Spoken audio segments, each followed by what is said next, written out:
Salutare, salutare, dragi prieteni! Așteptăm câteva minuțele să vă strângeți cât mai mulți și pe aceea ne apucăm de încă un episod din Jurnal de Călător. Să vedem cum ne strângem, cum vă strângeți astăzi.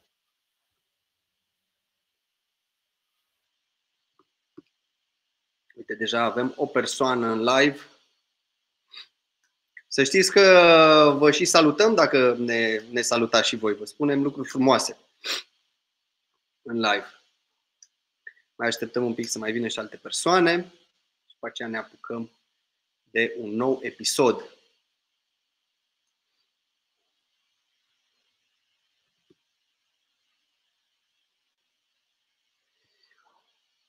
Bun. Dragi prieteni, bine ați venit la al treilea episod din seria Jurnal de Călător. Nu vine să cred că deja suntem la al treilea episod, dar da, suntem la al treilea episod. Jurnal de Călător, emisiunea, cum îmi place mie să-i spun, Jurnal de Călător, face parte din campania Stay Home, Stay Safe, Stay Positive, pe care noi am inițiat-o din 16 martie, odată cu declararea stării de urgență, prin care ne dorim foarte, foarte mult să vă aducem un pic de pozitivism în casă, mai mult decât este, se apropie Paștele, văd că e și frumos afară și stând în casă cred că niște live-uri drăguțe și frumoase ne ajută pe fiecare dintre noi și inclusiv pe mine, că mie îmi place foarte mult să vorbesc cu voi și cu invitații pe care îi avem săptămânal. Iar scopul emisiunii de astăzi, Jurnal de Călător, este mai mult promovarea turismului românesc. Eu cred foarte, foarte mult că turismul românesc o să aibă foarte mare nevoie de voi toți și Archeia Family și toți ceilalți urmăritori pe care îi avem să începem să călătorim mai mult în România. Turismul o să aibă foarte mult nevoie de voi și businessurile mici o să aibă și mai multă nevoie de voi și cred că prin consumul de produse de românești și prin călătorire în România la business-uri românești o să putem să ajutăm economia împreună, iar emisiunea asta pentru asta este și pentru promovarea turismului în primul rând. Și cum o facem este să aducem oameni faini, oameni care au mai fost pe la Conac și prieteni pe care noi avem să ne povestească de locurile lor preferate din România. Doar din România și numai din România. Printre altele, înainte să o invit pe invitata mea de astăzi, nu știu cum să nu fac această repetitivitate. Vreau să vă spun că dacă vă place ceea ce facem, ne-ați ajutat foarte mult dacă ați da un share sau dacă intrați, aveți acolo un buton de watch party ca să-l share-uiți cu prietenii voștri, să-l dați la cât mai multă lume să vadă ceea ce au de spus prietenii noștri de astăzi. Săptămâna trecută l-am avut pe Daniel Buzdugan, acum 2 săptămâni am avut pe Andreea Raicuri, iar invitata de astăzi nu mai are nevoie de niciun fel de prezentare, așa că vreau să o invit în live în 3, 2, 1. Bine ai venit, Magda! Opa, stai. Ce bucurie să fiu așa de aproape de locul meu de suflet, pentru că locul meu de suflet e și la Deva, mi se și spune Diva de la Deva, nu întâmplător, pentru că am multe amintiri în Conacul ăsta, unde sunt invitată acum să fac toată călătoria asta și nu este prea greu să-mi imaginez unde am să călătoresc cu Horia. Indiferent cum se spune, mă vei invita, am curajul să merg cu ochii închiși, deși nu-mi cere asta, dar pentru că știu locul, știu oamenii și ce nu știu, aflu de la tine acum cu tot dragul, dornică să aflu noutăți. Magda, înainte să începem să vorbim de locurile faine în care ai fost și știu că ai fost în enorm de multe locuri faine în România, vreau să te întreb cum ești, pe unde ești, ce faci în momentele astea, cum navighezi această pandemie? E un ritual zilnic al unor plimbări în jurul casei, care câteodată se numără la 8.000 de pași, 6.000, 3.000 și în alte zile au fost și 100 de pași când am ieșit din casă. Dar nu e de mirare. Poate că marea majoritate sunt la cifra asta de care vă zic eu. Nu este grav să faci o călătorie în jurul blocului. La mine blocul ăsta e foarte bine așezat. De fapt, fac un tur în jurul Teatrului Național. Ah, ce fain!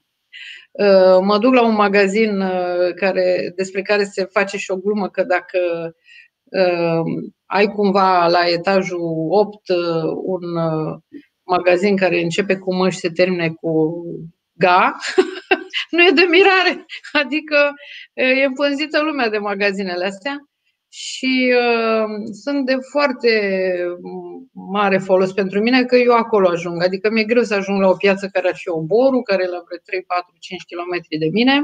N-am probat, dar ar trebui să încerc așa și pe jos ca să fie de folos.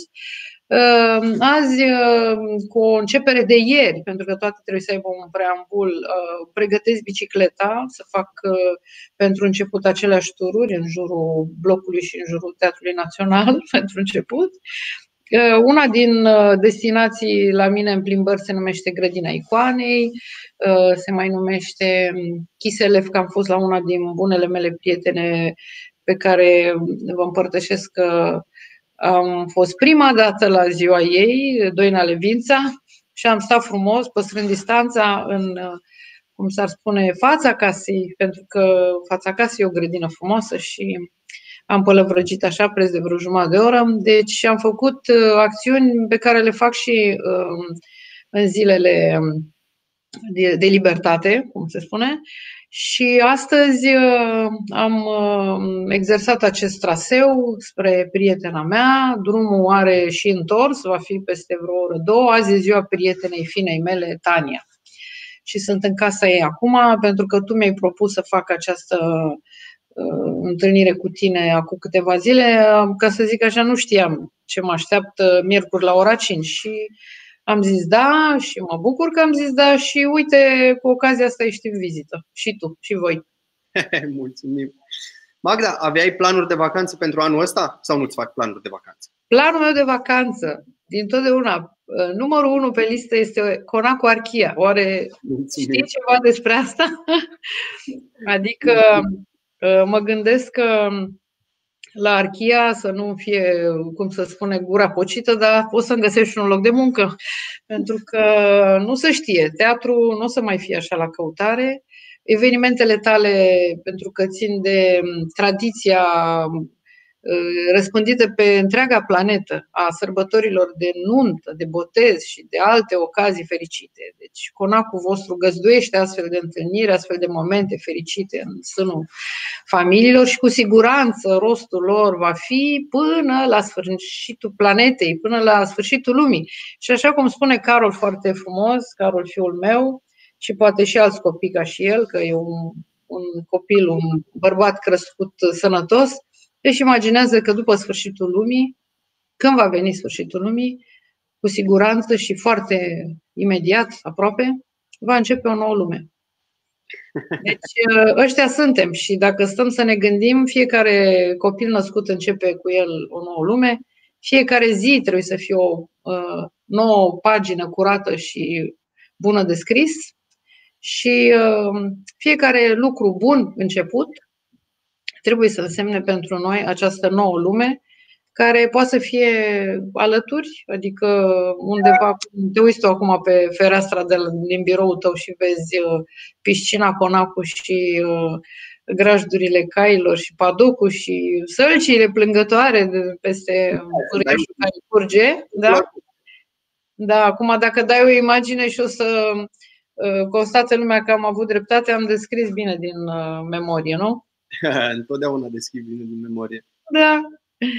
Așa că asta e prima destinație. După aia probabil o să mă duc la mare, unde cred că finii mei au lăsat o cheie sub preș. Vorbesc de familia Saizescu, care s-a refugiat acum undeva pe malul mării, într-un apartament elegant de unde văd marea în fiecare zi.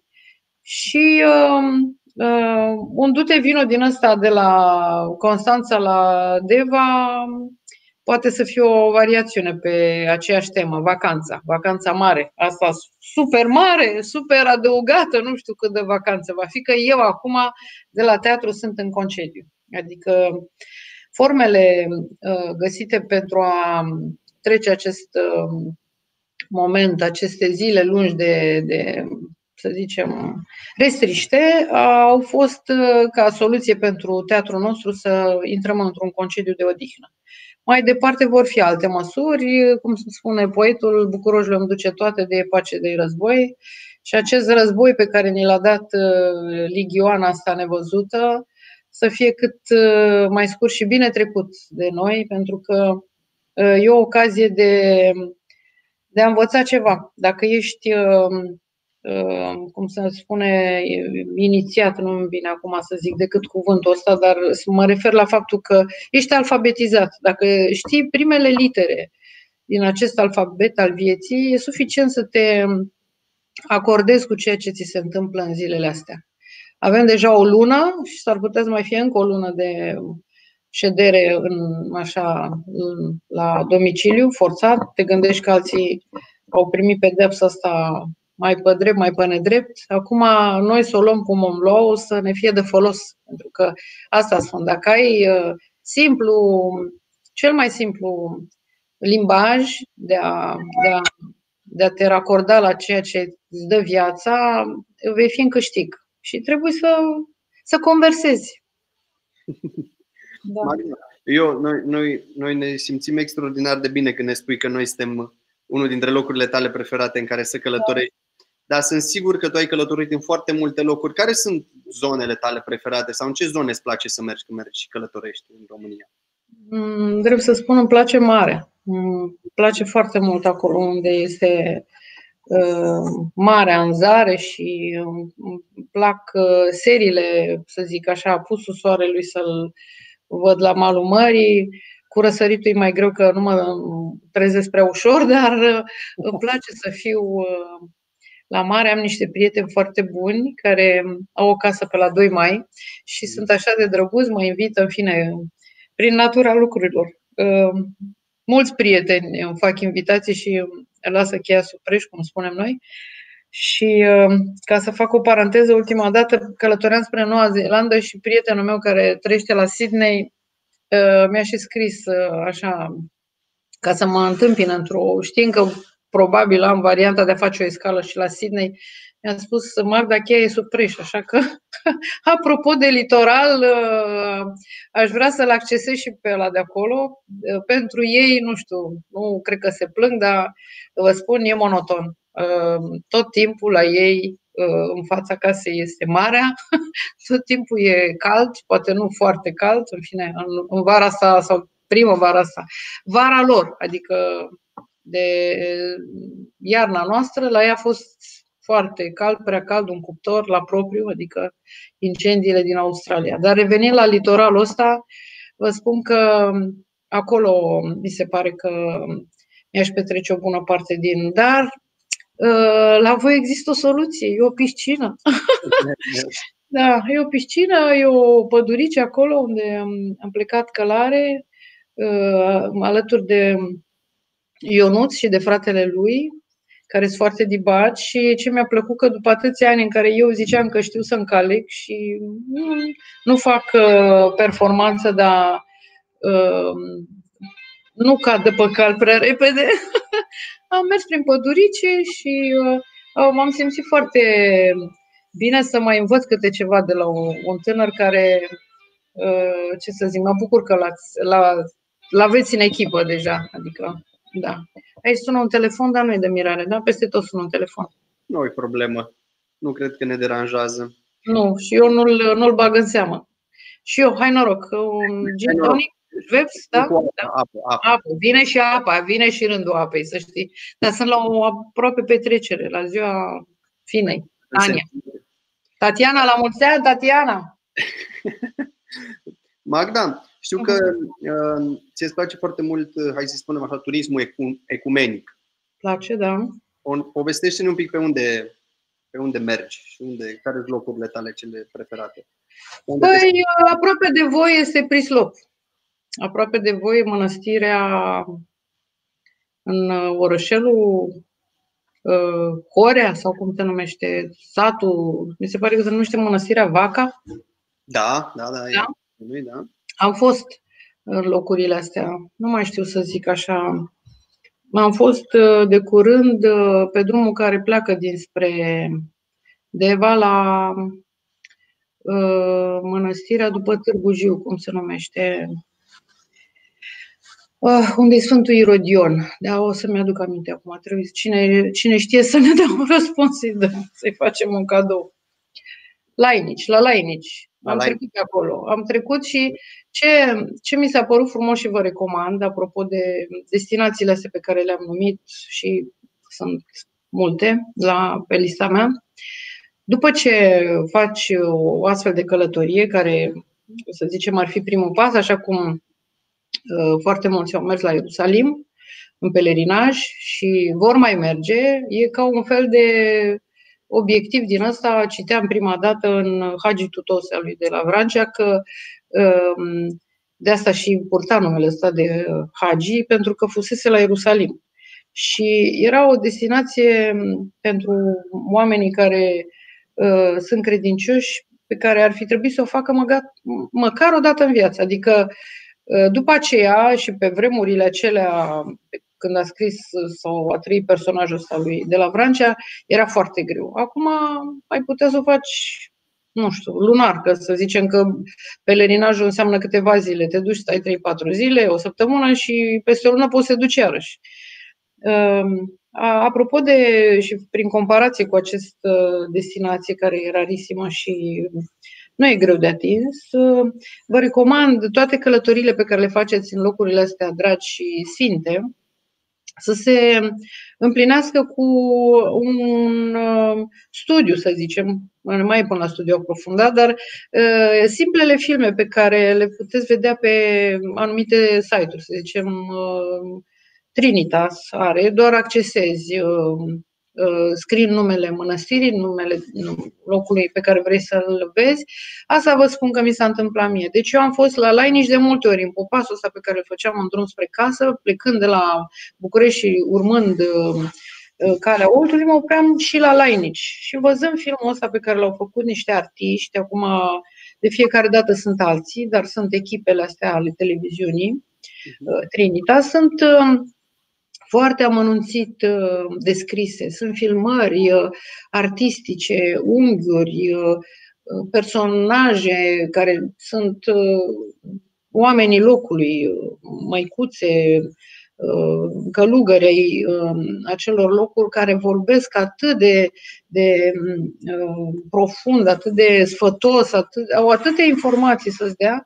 Și afli că aceste comunități trăiesc și se întrețin. De exemplu, la Lainici au o crescătorie de ciuperci. Dacă nu știți, puteți să faceți chiar de acolo, apropo, pentru bucătăria voastră să cumpărați. Sunt niște ciuperci pe care le cresc pe scoarță de copac. Am văzut în toate imaginile astea, nu mi-a venit să cred. Deci, o simplă pauză în drumul tău, un popaz din ăsta de o jumătate de oră pe care îl faci, te închini la icoane, bei puțin apă, scrii un pomelnic, mergi mai departe, ții o lumânare sau aprinzi acolo pentru cei vii și pentru cei morți, te atinge puțin, dar ca să afli mai multe, să știți că sunt materiale multe și din astea scrise și din cele filmate și fiecare loc, cum e ăsta, să zicem, aproape de voi,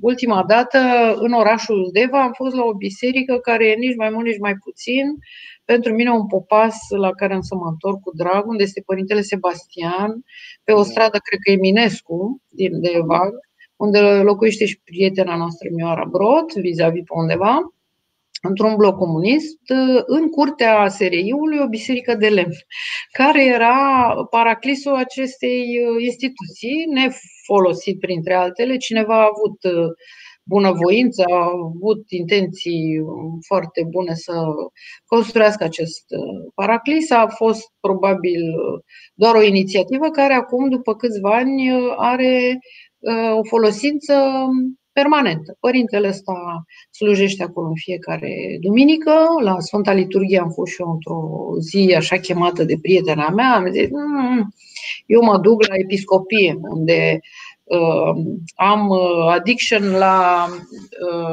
părintele Andrei Coroianu, care a făcut și niște CD-uri pe care le găsiți de cumpărat la Pangar, un părinte arhimandrit care vine de la Mănăstirea Nicula și care e atât de sfătos în tot ceea ce spune, încât, cum vă spun, drumurile, plimbările mele cu mașina sunt și ocazii de cateheză.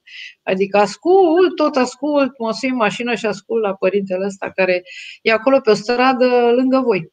Adică pe strada pe care stați voi, aveți casa, pe trotuarul de vis-a-vis de casa voastră și în capătul străzii. Acolo e episcopia. Și știu că am fost și cu Sorin acolo odată și mi-a făcut mare drag că a venit cu unul din finii noștri. A promis, să zice, am promis, uite, am venit, cred că era cu Filip. Da, cu Filip cel mic, da, cu fiul lui Nicodim, da, Filip Ioachim. Sau nu mai știu dacă era cu Teodor Nicodim, așa, fiecare a câte două nume. Și deci despre locurile astea se poate afla foarte mult din formatul ăsta de Wikipedia sau de formate filmate. Și recomandarea mea, și vă spun ceva amuzant, este că atunci când pleci într-o călătorie din asta, să te pregătești un pic, să-ți pui în agenda scrisă, în telefon cum vrei, și asta veche, formula pe care o pui într-un bloc notes, este cea mai potrivită, locurile pe care vrea să le atingi, să le vezi. Unele, să zic, muzeul de istoria al orașului poate e închis în ziua aia și te duci în altă parte și îți pui câteva variante. Deci prietena mea, Edith, care trăiește acum în Canada și care e o persoană foarte răstuită, educată la Liceul German din București, colegă cu mine, medic, specialist, nu mai știu ce, anestezist, nu mai contează, în fine, o persoană după educație, după fire, și de vârsta mea, mamă a plecat într-o vară în călătorie prin Europa, întorcându-se pe meleagurile copilăriei cumva, școala și-a făcut-o la Freiburg și a zis să vadă ce n-a văzut, cât a stat în Europa și a învățat și până să plece în Canada n-a văzut mai nimic. Acum, la întoarcerea asta și-a făcut liste. Era undeva în Elveția, pe un lac, o pus-o în agenda ei, o expoziție. Dar nu știu să spun ce lac, dar în fine, să zicem că era undeva la Lucerna sau ceva, nu mai contează pentru mine că n-am fost, sau am fost în Elveția undeva la graniță. Și a fost undeva unde se cheamă Blotzheim, lângă Freiburg, lângă o graniță foarte frumoasă. Vă recomand să mergeți acolo. Și am găsit și acolo o biserică în orașul acela mic și frumos, Blotzheim, da. Și și-a pus pe listă o expoziție, cum vă spun. Se duce la marginea lacului, la locul descris, acolo să vadă expoziție. Și cât de pregătit a fost, n-a găsit expoziția. Era așa o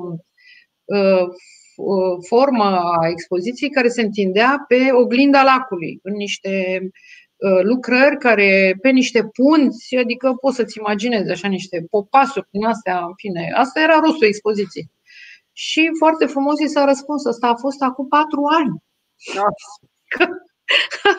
Adică nu s-a refrișat formula asta de anunț pentru. Dar în fine, a rămas aia acolo în vechime undeva și din ocazia asta vreau să vă spun că mai bine așa. Mai bine știi că, nu știu, nu o să dispară Versailles și nici Louvre și nici mica sirenă de pe malul orașului Copenhaga sau mai știu unde, sau turnul Eiffel, dar anumite, să zic, undeva, expoziția care este la muzeul vostru de istorie. E într-o schimbare, adică cred că în fiecare sezon apare ceva nou.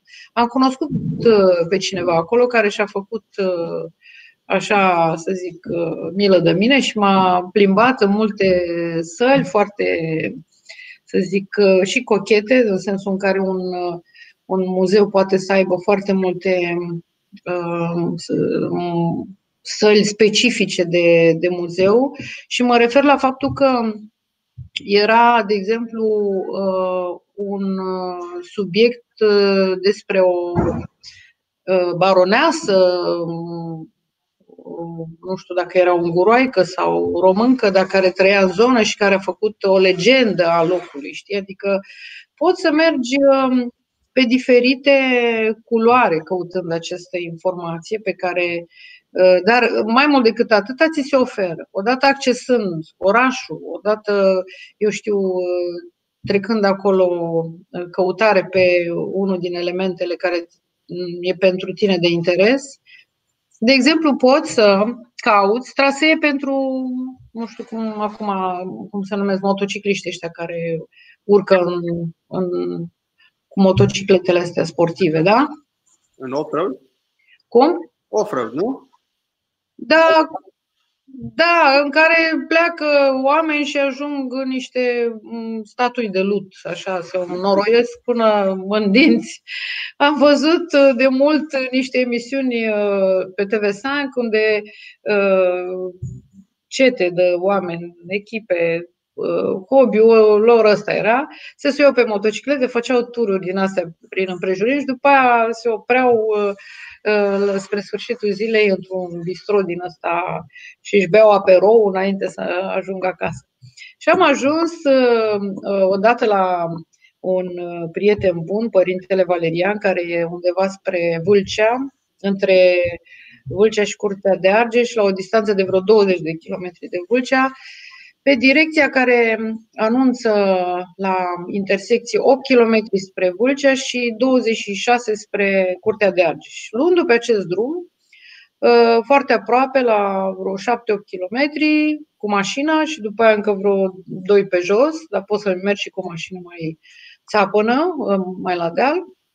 E această mănăstire care se numește Mănăstirea Țânculești, de la Țânc, și unde prietenul nostru, Dragoș Păslaru, actualmente ieromonahul Valerian, este stareț.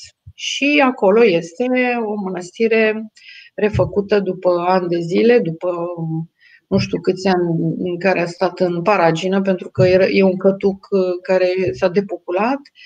Părintele de aproape 2 ani în toamna asta încearcă să reînvie locul. Dar el nu va mai avea destinația unei biserici, nu mai are această destinație biserică de sat, ci a devenit o mănăstire. Mănăstirea care îl are ocrotitor și pe Sfântul Mucenic Filimon, ocrotitorul celor ce făuresc teatru, spectacole, făuritorilor de spectacole. Da. E o terminologie care s-a dorit un pic arhaizată, dar să împlinească ceea ce are semnificație pentru noi. Și îmi spunea că l-am întrebat, da, musafirii ei se urcă mai greu acolo. Nu, dar zice, au venit niște motocicliști, au venit până în poarta bisericii, au dat o tură, ca să zic așa, au încins iarăși motoarele și au coborât la vale. Așa că sunt tot felul de locuri, nu neapărat tainice, toate sunt accesibile și nu numai cu imaginația. Deci vă invit să nu rămâneți cei care ne urmăriți și care vreți să aflați ceva de la noi legat de călătorie. Da. Toți suntem într-o călătorie pe planetă. Ce locuri ai vizate să le vizitezi și n-ai ajuns încă la ele? Ai așa o listă? Nu, m-am și gândit. Fiul meu m-a invitat în anul ăsta să mergem undeva împreună la Varșovia. I-am zis că la Varșovia... Da, stai. De România zici? Păi din România. Stai, nu, vreau să zic că nu mi-am pus așa, am vrut să deschid o paranteză mică. Adică la Varșovia am fost și aș mai merge. Nu am pus așa pe listă nimic, niciodată. Adică din firea lucrurilor. Nu m-am lăsat așa la voia întâmplării. Am știut că vacanțele vor fi în luna iulie până în septembrie, cam așa e la noi timpul de vacanță, și mi-am căutat destinația, poate de undeva din iarnă sau primăvară. Anul ăsta, îți spun, destinațiile preferate le-am anunțat. Dar mi-ar plăcea să, mai ales că ajung undeva, dacă mă sui la volanul mașinii, în zona asta, Deva, să ajung iarăși la Alba Iulia, iarăși la Cluj, iarăși la Sibiu.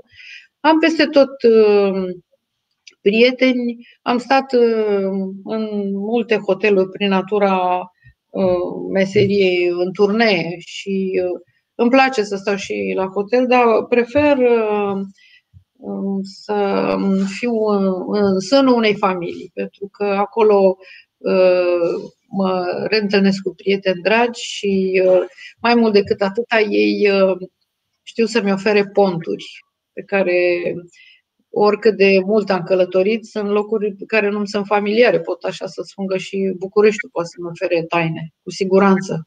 Aia cu siguranță. Da, așa că n-am pus pe listă ceva anume, nu știu dacă, din ce am mai văzut în ultima vreme, mi-a plăcut foarte mult la Iași. Da, Iașul e superb. Da, e superb și când am aflat, apropo de lucrul ăsta, că de ani de zile am mers acolo în turneu, că acolo este,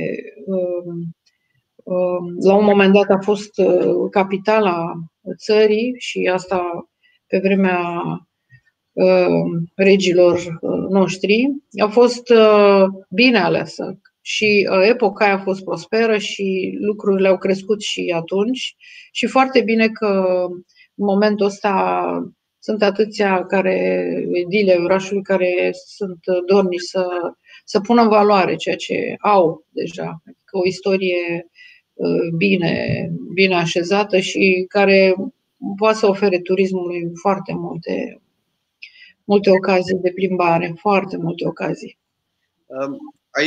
Ai călătorit foarte mult pe afară. Ce crezi că are România? Știu că ai călătorit foarte mult pe afară, în afara țării. Cum crezi că se diferențiază România? Ce crezi că are în plus România față de străinătate? Nu pot să zic așa, dar poate că sunt subiectivă. Are niște oameni primitori, are ceea ce se numește oamenii ospitalieri, are ospitalitatea românească, poți să o numești unică, deși nu e așa, pentru că prin natura lucrurilor, mergând cu ocazii de invitație la festivaluri, sau totdeauna am fost foarte bine primit și n-am putut așa să descoper chiar pulsul real, dar îți spun că la Cairo, când am fost ultima dată din excursiile mele, din plimbările mele, la un festival de film, cu filmul Scurt Circuit, alături de regizorul care mi-e fin. Știți că noi mai facem și în familie tot felul de lucruri artistice. Deci am fost și cu finul Nicodim și cu finul Saizescu și cu fina Georgiana Saizescu și ei, ca și mine, o parte din echipă. Deci au fost oameni foarte primitori, oameni foarte calzi, era foarte strict, adică pentru noi ca turiști, într-un hotel de 5 stele se intra și se ieșea cu pază, câini, lupi specializați, dresați, veneau să verifice bagajele noastre, numai așa se intra. La intrarea în hotel era o bandă cu niște raze care îți fotografiau conținutul poșetei, telefoanele, tot trebuia să treacă pe acolo. Aveai senzația când te întorceai la hotel că te-ai întors undeva unde ești în siguranță. Dar în momentul ăsta poate că nu era real. Oamenii însă acolo trăiesc în altă dimensiune. Adică a pericolului, să zic, la asta mă refer. Ideea e că noi ar trebui să ne facem o cruce mare și să mulțumim lui Dumnezeu în fiecare zi că trăim într-o țară în care e pace și în care lucrurile sunt toate la locul lor și chiar dacă, eu știu, ți se atrage atenția că trebuie să fii atent la portofel, eu am citit asta în primul ghid pentru Barcelona, în care ți se spunea să fii atent când îți lași poșeta, borseta, să nu ți-o lași, de fapt, să ți-o atragi de gât sau să nu o ai sau să spui bănuții undeva la buzunarul cel mai ascuns, pentru că face parte din farmecul local să mai treacă câte un șnapan, câte un hoț să șutească portofelul sau și nu e așa de grav. Până la urmă pierd oameni oamenii pierd lucruri mult mai de preț decât un portofel. Dar este și acest aspect, știi? Adică trebuie să fii atent. Drept să spun, asta face parte din picanteriile pe care le găsești în descrierile, cum îți spun, de aveți grijă când voiajați la, nu știu, Barcelona, la Paris, unde... Sau vreți să vă spun la Oxford, cum au intrat cu niște hoți specializați în hotelul care era de fapt căminul nostru, căminul în care stăteam era căminul studenților de la Oxford și în care cu siguranță cel care a intrat era o persoană care cunoștea locul. Și în timp ce noi stăteam la o masă undeva într-una din încăperi, pe culoarele pe care erau ușile camerelor, de altfel foarte elegante, foarte cochete, a trecut o persoană, un tânăr, a intrat, a șutit nu știu ce, 50 de lire sau nu știu, că noi aveam și bagnote mai mari, că am mai primit așa. Toată lumea se uita la noi când mergeam la cumpărături și cu bagnota respectivă, dacă o și verifica. Și după ce a luat, nu știu ce a luat, de la noi n-a luat decât asta, nu știu, 10, 50 de lire, 20 de lire, a ieșit pe o ușă care avea o unică formă de, după aia se bloca și pe care nu puteai să mai ieși, numai el știa cum a intrat, cum a ieșit și l-am văzut pe fereastră, s-a suit pe bicicletă, a plecat și n-a mai fost văzut. La Londra, mi-a furat bicicleta. Am intrat la dorința lui fiul să mâncăm Mac, ceea ce eu nu mâncam, ceea ce refuz cu abstinență și o țin așa langa să văd cât pot să trăiesc fără Mac.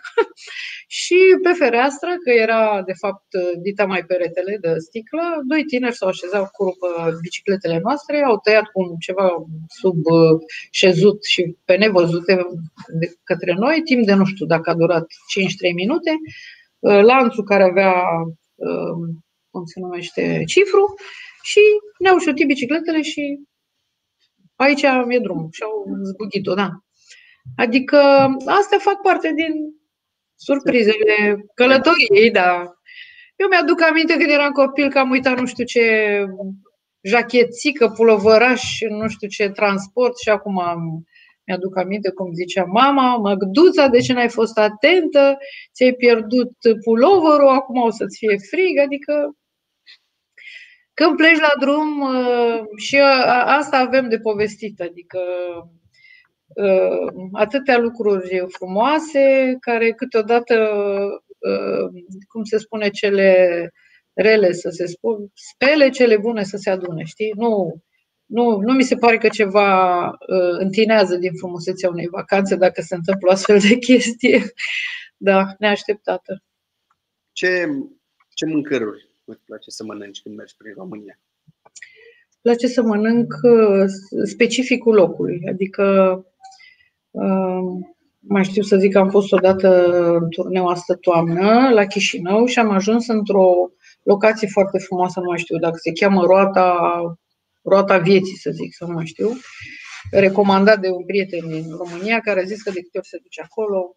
Și am mâncat ceva, o mămăligă cu brânză, bine, care se mănâncă și la noi, dar era specificul locului, adică părerea mea e acolo unde te duci să te lași pe mâna ofertei, pentru că deseori ai surprize, mai ales că o altă poveste caragioasă, când am ajuns undeva în Venezuela, la Caracas, ne-am dus la restaurantul hotelului și unul din colegi a comandat șnițel vienez. Zic, bine mă, zic, că de-aia ajuns tu la Caracas ca să mănânci șnițelul pe care îl mâncai și la București. Dar ce să zic, gusturile nu se discută, mai ales la mâncare, dar părerea mea e că ăsta e farmecul călătoriei. Când călătorești trebuie să descoperi lucruri noi și ale gustului cu atât mai tentant și mai la îndemâna oricărui călător.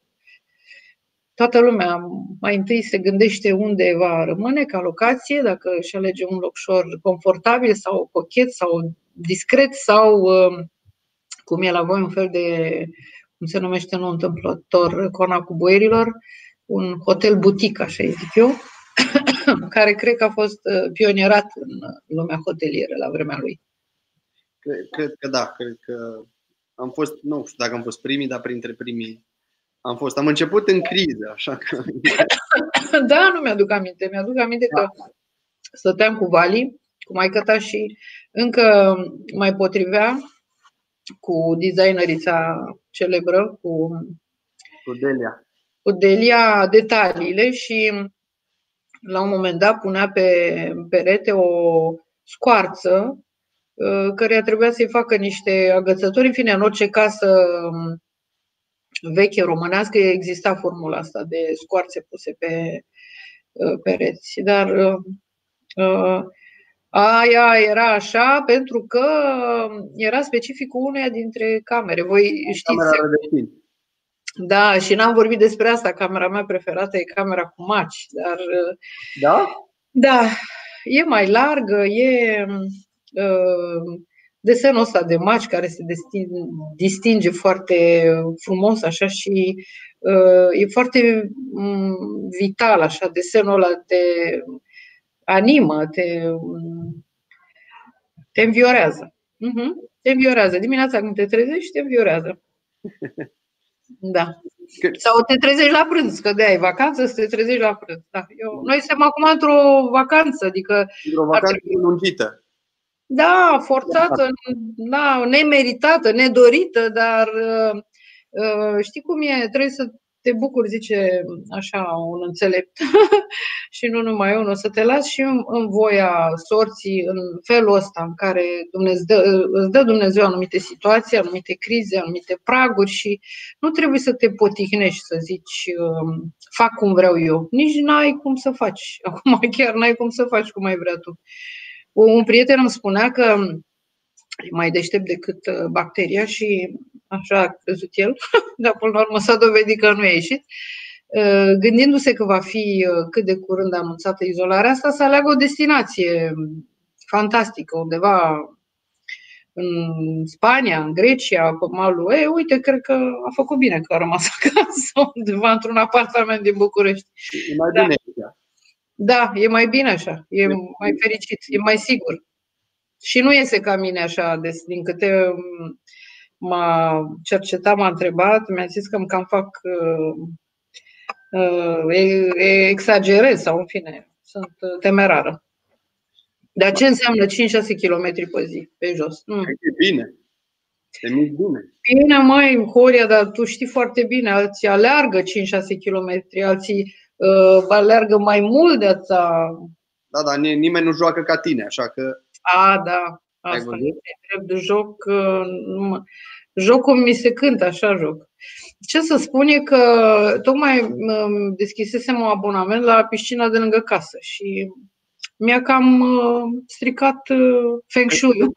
Da, am hotărât singură, am zis singurică, știți ce, eu aș vrea să-mi blochez pentru o lună, că se poate un abonament, să-mi blochez pentru o lună acest abonament și n-a trecut o zi și mi-a zis s-a blocat tot. Și drama s-a închis prăvălia. Da. Magda, înainte să încheiem, spune-mi ce planuri aveai înainte să înceapă criza, în ce piese mai jucai, ce planuri mai aveai care putem să le vedem după, că tot se pornește la un moment dat treaba. Da, sigur că da. Sunt sigură că o să o luăm de la început, cum zic, punem bun și nou început. Vreau să fac un spectacol care ar fi fost un omagiu adus lui Teodor Mazilu pentru împlinirea 90 de ani de când s-a născut. El a murit foarte de tânăr, la 50 de ani, s-a dovedit a fi o genialitate în materie de dramaturgie. Multe din piesele lui sunt străbătute de un fior, să zic, de o spiritualitate aproape nu nebănuită atâta vreme cât nu te adâncești în opera lui. Dar are faima că era un autodidact, că nu este un filolog prin formație și scrierile lui sunt cu adevărat geniale. Ce nu s-a știut și nu s-a pus foarte des în atenție a fost literatura lui lirică, deci poemele lui și despre asta vrem să mărturisim noi, Muzeul Literaturii Române, Muzeul Național de Literatură, prin persoana lui Ion Cristescu, ar fi editat anul ăsta, probabil că o să se împlinească lucrul ăsta, un volum, o reeditare a unui volum de poeme ale lui Mazilu. Și cu această ocazie s-ar fi realizat și probabil se va împlini și lucrul ăsta, un documentar de către Televiziunea Română, iar eu aș fi făcut și am scris deja pentru asta un scenariu povestind despre această latură a lui Mazilu de poet și spectacolul meu se numește Cabaret existențialist, treziți-vă în fiecare dimineață, un spectacol la care Mazilu ar fi fost prezent, pentru că în teatru se poate orice. Adică putem să visăm și să împlinim lucruri care nu sunt cu adevărat în realitate și așa cum noi suntem deseori spectatori, plătim bilet într-o seară la un spectacol, cei care vor veni la acest spectacol, în măsura în care lucrurile vor merge cum trebuie și se va face acest spectacol, veți fi alături de Teodor Mazilu, va fi în sală. Ce fain. Da, da, e o propunere, să zic, nu neobișnuită. Autorii sunt în sală prin natura lucrurilor. Ei, să zic, intrinsec, piesa lor e pe scenă, tot ceea ce ei propun, de fapt, spiritul artistului este evocat prin piesa sau prin materialul pe care îl pune la bătaie și pe care regizorul îl împlinește prin montarea lui. Deci nu e ceva neobișnuit, nu fac ceva fantastic, dar despre asta e vorba în teatru. Și despre asta este vorba cu noi, că suntem călători pe această planetă și e vorba doar de călătorie. Așa că astăzi am călătorit cu voi, imaginându-ne tot felul de trasee și cum toate drumurile duc la Roma, pentru mine toate duc la Archia. Mulțumim mult de tot. Trec prin Archia, oriunde m-aș duce, mai dau o tură prin Archia. Te așteptăm cu mare drag. Cu drag. Dar eu îți mulțumesc, vreau să-ți urez Paște fericit, că mai avem 2 zile, suntem acolo, și să ne vedem cu bine când se termină. Doamne ajută, Hristos a înviat. Să știi că adevărat a înviat, este un salut pe care cei din biserică îl au pentru fiecare zi, pentru că în fiecare zi învie Hristos. Super. Magda, îți mulțumesc. O zi bună. Pa! Pa. Dragi prieteni, vă mulțumesc pentru că ne-ați urmărit. Să știți că vineri mai avem, chiar dacă este Vinerea Mare, noi o să continuăm cu ceea ce facem. O să vorbim cu Alina de la Meron despre cum să ne pregătim cafelele și Coffee Journey. Așa că vă așteptăm atunci, vineri de la ora 17. Până atunci, eu vă urez să aveți o zi minunată și vă spun Paște fericit vineri. Pa, pa!